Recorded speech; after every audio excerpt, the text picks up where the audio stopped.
Yep, it's that time again. It's the report on the go from inside my car.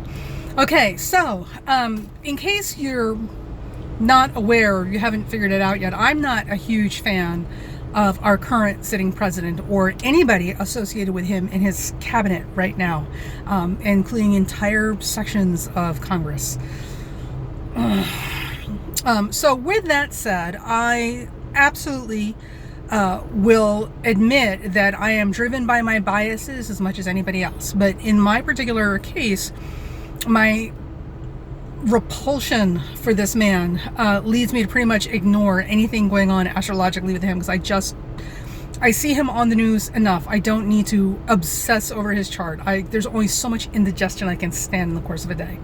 So if I have been lackadaisical or completely absent in any discussion of, Trump's chart in the United States and what's going on astrologically, it's because I can't stand this orangutan in office. He is an international disgrace and a public embarrassment, and the list of adjectives goes on and on and on.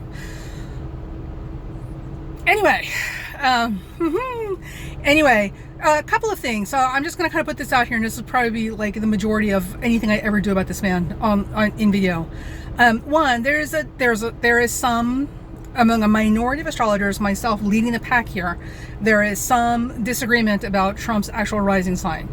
The majority seem to think that he is 29 Leo rising, which puts Regalis on the ascendant, and they say that he has Mars conjunct the ascendant, in spite of the fact that Mars is clearly in the 12th house at 26 Leo. Now, I do not believe that. I believe, and a minority of other astrologers agree with me, that Trump was actually 0 degrees Virgo rising, or maybe even 1 degree Virgo rising, but certainly not Leo rising. And the difference between 29 Leo and 0 or 1 Virgo, even 2 Virgo rising, is the difference of 4 minutes in birth time, which, listen, anybody who's ever done astrology for any time will tell you that birth times in hospitals have been known historically to be off by a couple of minutes. It happens. And the proof, of course, is in the timing. So when you're doing a chart, if the timing is off, the returns, progressions, the directions, all of the predictive work is not panning out. Typically, if they go back and rectify and recalculate, the recorded birth time is off by a couple of minutes to the actual live birth or first breath time for the person, because you got to wait for the doctor, whoever's taking the thing, to stop and look up at the clock, and you got to hope that the clock's on exact atomic time, right, with everybody else. So it's not uncommon for things to be off by a couple of minutes. Now, it's not a big deal unless you've got something sitting literally, like in this particular case, at the 29th degree and X minute of a sign. Like you're literally right there at the doorway, about 1 foot in, 1 foot out, about to cross the threshold. In instances like this, the difference of a minute or 2 minutes makes all the difference in the world in terms of what your ascendant is. Now, the other way that this plays out, and the other time those little minutes, that minute here, minute there, makes a huge difference, is when you're dealing with twins. So when you have identical twins, or even fraternal twins, but typically identical twins that are born within minutes of each other, every now and then you get a set of twins that are completely different from each other, even though they're born at the same time. So technically they have the same chart. Those minutes of separation makes a huge difference in what you're looking at. And also, again, because astrology is all about prediction, accuracy of prediction, which is based on timing. So if we don't have accurate times, these are all math calculations. Surprise! Everything else is off. Ask anybody who ever does anything involving math and numbers. You get one little number off, and the whole thing that follows it is completely useless. It's all garbage because it's all wrong. Okay? So, there's that. I know I'm talking like a crazy person. So, I believe that the man is 0 to 2 degrees Virgo rising. And in his chart, what this also does is it changes a couple of things. So one, it changes what is intercepted. So with a Leo rising chart, his Venus and Saturn is intercepted in the 11th house. With a 0 to 2 Virgo rising, the sun and the moon, that opposition, that full moon in his chart, that's intercepted. And we'll talk about interceptions and how they play out in a natal chart later, but suffice it to say that there's a huge difference between your luminaries, your sun and your moon, being intercepted in your natal chart versus your Venus Saturn, and also the houses involved. So we'll talk about that in another video. So there's that. Also, there's a lot of timing stuff with him, like the date he was officially declared the president of the United States and inaugurated, there was nothing going on in his chart that made any connections to any of the angles in the 29 Leo rising chart. Nothing. And that's impossible. You are now appointed the leader of the free world. And we don't see it in your astrology chart. Like, there's something very wrong here. And there's a lot of astrologers say, oh, well, it's in the secondary productions. It's in the directions. It's in the this. All these secondary, tertiary, and quaternary charts that are based on, that are based on the original natal chart. You can't do that. If the original number is off, every calculation after that is going to be wrong. And the natal, your birth chart, that original blueprint, stands and supersedes everything. So anything that you're going to see in secondary, tertiary, and quaternary charts, like these charts, more abstract charts to get out, you should also be able to see, first and foremost, in the natal chart and with the transits to it. That's it. If you're not seeing it both ways, then something's very, very off. However, with a 0 to 2 degree Virgo rising, there's very clearly Neptune made a station, made an exact aspect to one of the angles. I've got it written down. I've got to go look all this stuff up. I can put it in the comment section down below in a few minutes, or later this afternoon when I get some time. So I think he's 0 to 2 Virgo rising. I don't think this man is Leo rising. I've never believed this man was Leo rising for 100 reasons. So the other thing I'm just going to finish with is there are a lot of amateur and hack astrologers say, oh, but that hair, Leo, the hair. Listen, if the only thing you needed to confirm an ascendant was somebody's hair, then every redhead on the planet would be Aries rising. Okay? But they're not. So the other thing that they're discounting is that he has a Sun-Uranus conjunction in Gemini, at the top of his chart. He loves being larger than life and being very different and unique because it's Uranus, right? And being a little oddball and weird, Uranus, right? And also trying to look young for his age with that stupid toupee, right? Gemini. So Sun, Uranus, and Gemini, you're going to have somebody who tends to dress younger or try to appear younger than they actually are and has something very unusual about their appearance, right? Yul Brynner, if you might have to look him up, if you're young enough, you might have to look him up. Yul Brynner is the classic Leo rising. Yul Brynner had no hair. He was bald as a bowling ball. So this whole thing about this hair and this mane, this hideous fucking, excuse my language, this hideous alien life form he calls a toupee, that's not Leo rising. That is his Sun Uranus conjunct in Gemini, okay? The big weirdo, like, look at me, kind of, personality. So there's that. Anyway, all right, so June 12th, I was just watching the news. This is what all this video is about. So June 12th, it's supposedly this historic summit with North Korea and Kim Jong-un. Yeah. All right. So I will save you all the things that I have to say about my opinions on him and the North Korean leader and going after this little teeny tiny man who represents nothing in the world, while simultaneously putting tariffs on our allies, right, and making it impossible for us to do business with people who used to like us, right? So the cost of everything is about to skyrocket, folks. Remember, I told you this is the time to really start being resourceful because Uranus and Taurus, right? Well, the cost, and Saturn and Capricorn, being mean with your money, right? Stingy, mean, tight. This is going to happen, and now clearly we can see where it's all starting, and it's with Ding Dong here and these stupid tariffs because he doesn't know how to do basic freaking math or pay his bills, apparently, according to old people he's done business with. Anyway, so looking at the aspects for June 12th. Now, I'm wondering if he doesn't have an astrologer hanging around that's doing astrology for him, and probably bad astrology at that. But the new moon on June 12th is 22 Gemini, which will be on his sun. So technically, this would seem to be a very good thing, right? New moon on your sun, brand new cycle, whole new beginnings, planting seeds, blah, blah, blah, rainbows, unicorns, and cotton candy. However, it's not that simple. So there's a couple of things we're looking at with this particular new moon on June 12th, with the supposed summit that's going to happen in Singapore with Kim Jong-un.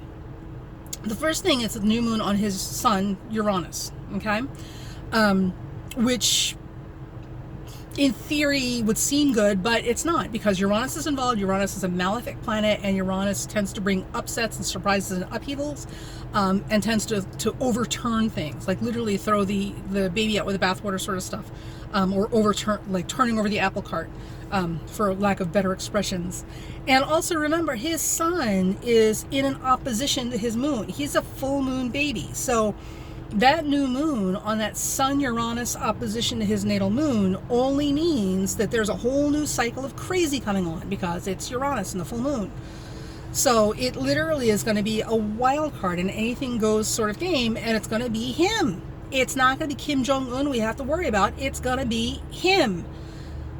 Right, you wanted to hear that, right? Now, here's what's interesting. So if you look at the other aspects that are occurring around that particular day, we have Mercury at the last degrees of Gemini, and we have Venus at the last degrees of Cancer. So Mercury in the last degrees of Gemini, it's wide with that full moon in his chart. I wouldn't necessarily, I like tight orbs, I wouldn't necessarily use it, but that Venus in those late degrees of Cancer is pulling in his Venus and Saturn as well. So the other things to look at is when you have planets in the late degrees and Mercury deposits that moon, or that new moon, right? Very, very heavily emphasized Mercury on that particular day. Mercury in any planet in its last degrees also can indicate or give description of somebody being literally at the end of the rope, somebody who is grasping at straws. Literally, this is the, last chance saloon. So there's almost a desperation or a panic to kind of get things done or to hang on to what we have. So it's a very intense degree, because there's almost an energy of desperation there, which literally, it's like a gambler who puts all his money on that one bet, because this is the only thing that's going to save him, is maybe winning this, right? So he could lose everything, or he could win everything and save his behind in the 11th hour. So this is kind of what we've got that particular day with this summit. Venus rules diplomacy, okay, and diplomatic relations, and in international affairs, with every affair, with your neighbors, with your coworkers, with your employers, with your family members, with the people that you're having affairs with every single living thing. We must master the art of diplomacy and negotiation, because if you do not, you are guaranteed to be dead while you are young, or left for dead at the first opportunity by the people around you, because people are not messing around with people who are all about themselves, okay? So Venus rules diplomacy. Venus is intrinsic and necessary for everything when it comes to human relations. Venus also is in those last degrees, okay? Venus in those last degrees, again, these are like last minute, last ditch, desperation driven intensity kind of negotiations and diplomacy tactics and things of that nature going on. Now, in his particular case, this is that last degree of, those last degrees of Venus in Cancer is going to oppose Pluto, which means that the stakes are even higher than we may be aware of. There's a lot more going on here than they're telling us, okay, obviously, because they don't want to set the entire public into a panic. The other thing is that it pulls in his Venus-Saturn conjunction. It's wide. Again, I'm not a fan of wide orbs, but it's wide. So there is the possibility that this is going to be a very problematic meeting for him. Venus is in its weakest position because it's close to his Saturn, or the same sign of his Saturn, and Mercury, which deposits his sun, okay, and if he's Leo rising, it would deposit his chart ruler, which is double indemnity here. That absolutely puts the final nail in the coffin. Actually, it doesn't matter, because even with Virgo rising, it would still be, Mercury would be the ruler of the chart, and it's still the same thing in the last degrees. So with all of that said, this meeting has huge, this is a crapshoot, literally, for him. So there are huge stakes involved, most of which we're not being told about. And this sets into motion a cycle for him that is potentially going to make him more erratic, more unpredictable, more unstable, and more dangerous to everybody around him, as a result of whatever happens during this meeting, as well as immediately afterwards. But this is all coming from him, not from other people. So keep your thoughts light. Think of the best possible outcome where everybody is thriving and doing well, and we're living peaceful, comfortable enough lives that we can engage in arts and culture and pleasure and things that make us happy, and we're able to share joy with each other, and focus on that, and imagine that neutralizing fog, like passing over this stuff and taking the worst of the poison out of these situations, because we really, really need you guys who do your mind magic, your visualization. We need you guys to get active and stay on top of this. We cannot afford to go to sleep right now. So there are a number of things going on. Sorry, eyes itch. Everything itches. Everything always itches. I swear one day I will get on this camera and I will not be scratching at myself. So this meeting coming up on June 12th, and now the question, of course, is will it happen, right? Will it happen? So with Mercury and Venus, those last degrees before they change signs, and as a matter of fact, because it's Singapore, I have to double check. It may even, they're east, so they are coming up ahead of us. They won't be there yet. No, they won't be they won't be changing signs. But with these two planets, the last degrees and the new moon in Gemini, there are things being pushed through, desperately being pushed through at the last minute. So I think the meeting is going to go down, but I don't think this is, honestly, between you and me, I really don't think this is about the U.S. and North Korea. I think this is about the U.S. making new allies, and North Korea is like a bargaining chip, as it were, or like a bit player, like an intermediary, because Gemini is about the messenger, right? So the thing about it is North Korea in many ways, or Singapore, being in Singapore, this meeting may very well be about North Korea being the give me a second, being the messenger for other people. There's other things going on here. Don't you kid yourself. But we're going to know because he's not stable. I mean, he's getting more and more, he's literally unraveling as we speak, like as if he were tied together a little more tightly before this. But he's really starting to unravel. So it will be very, very obvious very quickly because it's Uranus. Uranus is not a patient, steady sign. So this will all be like, bang, instant. And that new moon there, this is really going to light this up. So again, put your thoughts in the right place. Let's get us through this with the least amount of long-term harm possible until we can get through this cycle of whatever it is that we need to get through so that people can get their heads out of their behinds. Let's all focus on where we need to be, okay? And with the least amount of damage in the process, the least amount of collateral damage in the process. So that is my version of my Trump report. There will be a little bit more later if I'm feeling up to it. I literally just, the sound of that man's voice gives me heartburn. So looking at his chart doesn't do good things to put me in a happy place. But I will look for some old posts with some discussions about his birth chart and his time of birth and some things that corroborate that he is Virgo rising, not Leo rising, and we will see how this goes.